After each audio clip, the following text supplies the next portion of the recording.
sí ọ̀rọ̀ ẹ̀gàn tí wọn kò sọ sí Adébímpé Oyèbádé Adédìméjì nígbà tí ó ń wojú Ọlọ́run fún ọmọ. Ìgbàgbọ́ àwọn ènìyàn ni wípé nígbà tí Ọlọ́run ti dá a lóhùn pẹ̀lú ọmọkùnrin mẹ́ta làǹtìlanti, àwọn èèyàn yóò fi lọ́rùn sílẹ̀ kó lè tọ́jú àwọn ọmọ tọ́lọ́run fi ta lọ́rẹ.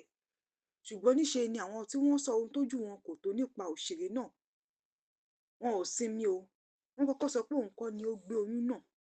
Ṣùgbọ́n nígbà tí ẹ̀rí máa jẹ́mi nìṣó farahàn wípé Mọ́bímpé ló gbé oyún fún ara rẹ̀, ni wọ́n bá dákẹ́ fúngbà díẹ̀. Ṣùgbọ́n ní báyìí o, wọ́n tún ti bẹ̀rẹ̀ ìsọkúsọ wọn wípé Lateef Adédìméjì ti gba ilé ẹjọ́ lọ láti já ìwé ìkọ̀sílẹ̀ fún Mọ́bímpé. Oníròyìn ẹ̀rọ ayélujára kan sọ pé Lateef Adédìméjì ti gba ilé ẹjọ́ lọ láti já ìwé ìkọ̀sílẹ̀ fún Mọ́bímpé lẹ́yìn tí àyẹ̀wò DNA fi hàn pé Lateef kọ́ ni ó ní àwọn ọmọ ìbẹ́ta náà. Èyí ló mú káwọn èèyàn máa wá ẹni náà tuurutu lórí ẹ̀rọ ayélujára fún ìsọkúsọ tó ń sọ yìí.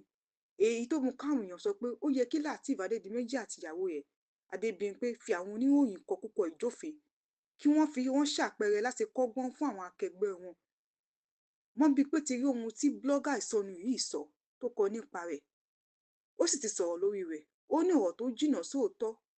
Ó ní irọ́ tó jìnnà sóòótọ́ ni blọ́gà náà sọ wípé Lateef kọ́ ló ní àwọn ìbẹ́ta tó ń bí.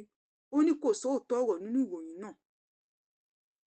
Ó ní kí àwọn oníròyìn náà, oníròyìn onírọ́, onísọkúsọ, kí wọ́n fi àwọn ọmọ òun lọ́rùn sílẹ̀ o. Ó lóun máa gbé ìkan nínú wọn lọ sílé ẹjọ́. Nígbà tí òun bá ṣe bẹ́ẹ̀, kẹ́nikẹ́ni má ṣe sọ pé justice fún lágbájá, justice fún tàmẹ̀dò tóun ti kìlọ̀ fún wọn tó báyìí. Àyà máa kó ẹni náà o látàrí bó ṣe fi ẹ̀rọ AI fi gbé ìròyìn tí kò ṣòótọ́ tó fi gbé ìròyìn òfegè ẹ̀ lẹ́yìn.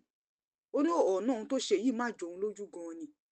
Kó tó di pé Mọ́bímpé bímọ làwọn èèyàn ti fi ọ̀rọ̀ ọmọ gàn án.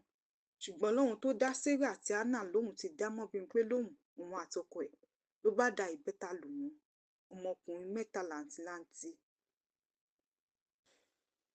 Gbajúmọ̀ olórin Fújì ni Wasiu Alabi Pasuma ti fa ojú rò tó sì kìlọ̀ fáwọn kan.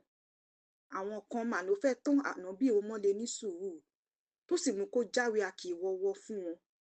Èyí tí agbẹjọ́rò rẹ̀ náà ti jáwé ìkìlọ̀ fún àwọn oníròyìn ẹ̀rọ ayélujára tí wọ́n máa ń kọ ìkọkúkọ nípa Pasuma. Wọ́n ní kí wọ́n kọwọ́ ọmọ wọn bọṣọ o.